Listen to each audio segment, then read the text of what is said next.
Hi guys, I asked Google what is the best multimeter, and the first one that came up was Fluke.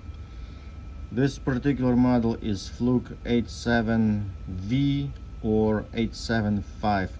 This is a really cool multimeter, and it comes with a clamp on ammeter, and you can measure volts, AC, DC, millivolts DC, continuity, resistance, capacitance, diodes, milliamps and microamps. There are few other features like temperature and